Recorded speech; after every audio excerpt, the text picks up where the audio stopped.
انہوں نے اسے چھیڑا تو وہ بتک گیا۔ خدا کا خوف کرو یار، کیسے کیسے الزام لگا رہے ہو؟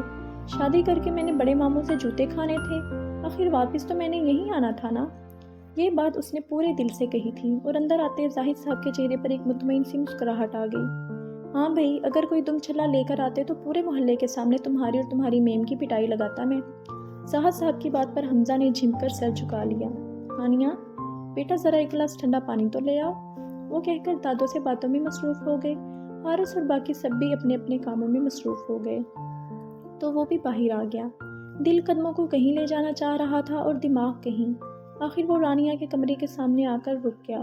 تذبذب میں تھا کہ اندر جائے کہ نہیں، کہ اتنے میں عارفہ بیگم نے اسے آواز دے ڈالی اور وہ انہی قدموں سے واپس لوٹ گیا۔ کل سے وہ کمرے سے باہر نہیں نکلی تھی، ڈر تھا کہ کہیں اس سے سامنا نہ ہو جائے۔ وہ پھر کیا جواب دے گی اس کے شکووں کا کہ وہ تھوڑا سا بھی انتظار نہ کر سکی؟ لیکن شکوہ تو مجھے کرنا چاہیے، آخر وہ مجھے چھوڑ کر گیا ہی کیوں تھا؟ لوگ تو محبت میں کتنی اذیتیں برداشت کرتے ہیں، کتنی تکلیفیں سہتے ہیں، اور وہ تو دم دبا کر بھاگ گیا، آخر کیوں؟ اور اب میرے جنازے کو کندھا دینے آن پہنچا ہے۔ وہ سارا الزام اس کے سر ڈال کر دل کو مطمئن کر رہی تھی، مگر دل چیخا تھا۔ تو پھر اس وقت تم نے کیوں نہیں روکا اسے؟ اگر تم سے روک لیتی تو شاید وہ رک جاتا۔ اگر ہمت نہیں تھی تو پھر محبت کیوں کی؟ بولو، جواب دو۔ وہ سوچ سوچ کر پاگل ہو رہی تھی، کبھی اسے الزام دیتی اور کبھی خود کو قصوروار ٹھہراتی۔ اچانک اسے اپنے دروازے پر آہٹ سنائی دی، اور یہ آہٹ، یہ خوشبو اس کے دل کو دھڑکاتی تھی، اس کی سانسوں کو مہکاتی تھی، ہر پل اس کے ساتھ رہتی تھی۔ پھر وہ اسے کیسے نہ پہچان پاتی؟ پتہ نہیں کیسا رابطہ قدرت نے ان دونوں کے دلوں کے درمیان رکھا تھا۔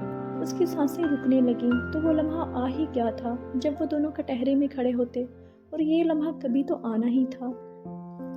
حمزہ، پھپھو کی آواز آئی اور وہ آہٹ دور ہو گئی اور اس کی رکی ہوئی سانس بحال ہوئی۔ لیکن کب تک ایسا چل سکتا تھا؟ سب کو گفٹس دے کر اب وہ اپنے کمرے میں اکیلا بیٹھا تھا۔ 2 پیکٹ اس کے قریب دھرے ہوئے تھے۔ قدم قدم پر بکھرنے اور ٹوٹنے کی اذیت کیسی ہوتی ہے اسے اندازہ ہو رہا تھا۔ اتنے میں عارفہ بیگم اندر داخل ہوئیں۔ حمزہ، کیا بات ہے بیٹا، اس طرح اکیلے کیوں بیٹھے ہوئے ہو؟ عارفہ بیگم کے ہاتھ میں دودھ کا گلاس تھا۔ بس ایسے ہی۔ وہ بیڈ پر نیم دراز ہو گیا اور سر عارفہ بیگم کی گود میں رکھ لیا۔ وہ آہستہ آہستہ اس کے سر میں انگلیاں چلانے لگیں۔ یہ کیا ہے؟ ان کی نظر ان پیکٹوں پر پڑی تھی۔ وہ اٹھ کر بیٹھ گیا تھا۔ ایک نم سی مسکراہٹ اس کے لبوں کو چھو گئی۔ یہ میں رانیہ کے لیے لایا تھا۔ عارفہ بیگم نے اس کے الفاظ پر غور نہیں کیا۔ اس نے تھا کا لفظ استعمال کیا تھا۔ اس نے دونوں پیکٹ ان کی طرف بڑھائے۔ وہ کھول کر دیکھنے لگیں۔ ایک میں خوبصورت سا سوٹ تھا اور دوسرا ایک جیولری کا ڈبہ تھا۔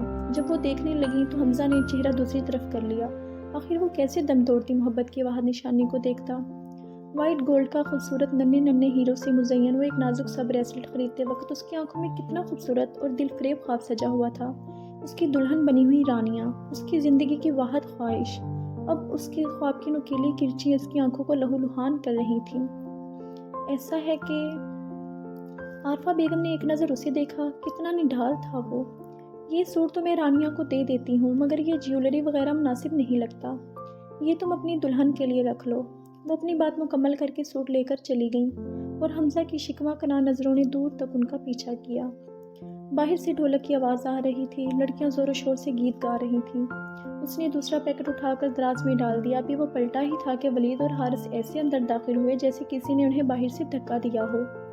قسم سے یار تو بہت بور ہو گیا ہے، بالکل ہی امریکی بن گیا ہے، باہر چل، دیکھ ذرا کتنا مزہ آ رہا ہے، وہ لڑکیوں کی ٹیم کو ہم دونوں نے اکیلے ہی ہرا دیا ہے۔ اوہو، کیا مصیبت ہے، اتنے بڑے ہو گئے ہو اور ابھی تک بچوں والی حرکتیں کرتے ہو۔ اس پر کچھ دیر پہلے والی کیفیت کا اثر ابھی بھی باقی تھا، اس لیے لہجہ بھی کافی بیزار سا تھا۔ حمزہ، خدا کا خوف کرو، ابھی تو میری شادی بھی نہیں ہوئی اور تو نے مجھے اتنا بڑا بنا دیا، شرم تو نہیں آتی؟ حارث جلدی سے بولا، اس کا شادی کرنے کا شوق جوں کا توں تھا، تو کر لینی تھی نا؟ ایسے ہی کر لینی تھی، ابا جی کا فرمان ہے کہ پہلے بڑے بھائی کی ہوگی اور پھر ہماری باری آئے گی، لہٰذا اب ہمیں مزید نہ ترسانا۔ ولید برے منہ بناتے ہوئے بولا، اچھا اب چلو باہر، وہ دیکھو ذرا کیسے گلے پھاڑ پھاڑ کر چیخ رہی ہیں۔ وہ تینوں آگے پیچھے باہر آ گئے۔ محلے کی لڑکیاں حمزہ کو دیکھ کر نہ جانے کیا سرگوشیاں کرنے لگی تھیں۔ لو، پہلے 2 بے ایمان کم تھے کہ تیسرے کو بھی حصہ بٹانے کو بلا لیا۔ عائشہ ناک چڑھا کر بولی تھی، اے خبردار جو ہمیں بے ایمان کہا تو۔ ولید نے اسے آنکھیں دکھائیں۔ اچھا تو وہ گانے جو آپ لوگ گاتے رہے ہیں ذرا ان کے سنگرز اور شاعروں کے نام تو بتائیں۔ شاعر کا نام ہے حارث واحد اور سنگر کا نام ہے ولید صاحب، وہ ڈٹائی سے بولا۔ دیکھا دیکھا کتنے بدتمیز ہیں یہ، خود ہی گانے بنا لیتے ہیں اپنے پاس سے۔ عائشہ کو تو اس کی ڈٹائی پر آگ ہی لگ گئی۔ اوہ ہو چھوڑو یہ بحث، اب حارث نے انہیں ٹوکا، حمزہ سے گانا سنتے ہیں۔ اس نے ایک نیا شوچہ چھوڑا تو سب اس کے سر ہو گئے۔ بھئی میں نے تو گانا چھوڑ دیا ہے، میرا گلا خراب ہے۔ اس نے بہانے بنائے مگر کسی نے اس کی ایک نہ چلنے دی۔ بالآخر اس نے ہار مان ہی لی۔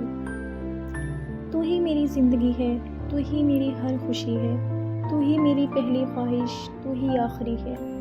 وہ جانتا تھا کہ رانیہ اندر اسے سن رہی ہوگی اور رانیہ کو بھی معلوم تھا کہ وہ اس کے لیے گا رہا ہے، لیکن اب ان کے درمیان اتنے فاصلے پیدا ہو گئے تھے کہ وہ چاہ کر بھی انہیں کم نہیں کر سکتے تھے۔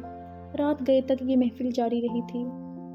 اس ناول کے نیکسٹ پارٹ کے لیے ہمارے اس چینل کو سبسکرائب کریں، اس ویڈیو کو لائک کریں، شیئر کریں اور کومنٹ باکس میں اپنی رائے کا اظہار دیں۔ شکریہ۔ اللہ حافظ۔